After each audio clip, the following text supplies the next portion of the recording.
گلکسی A16 می‌بینی چه کار میکنی؟ ضبط مکالمه. درباره تلفن رو میزنی، میری رو شماره اطلاعات نرم افزار، شماره ساخت رو 5 بار میزنی که گزینه‌های تهیه کننده برات فعال بشه. گزینه تهیه کننده که فعال شد، می عقب اینجا گزینه‌های تهیه کننده رو میزنی، اشکال زدایی USB، اینجا اینم انتخاب میکنی، کامپیوتر گوشی به کامپیوتر وصل میکنی، برنامه SAMFW، میری تب سامسونگ، MTP Change CSC رو انتخاب میکنی. Change CSC رو که انتخاب کردی،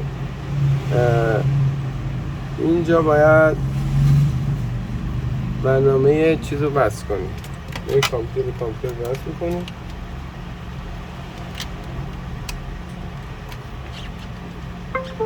گوشی رو Change CNC رو انتخاب میکنی.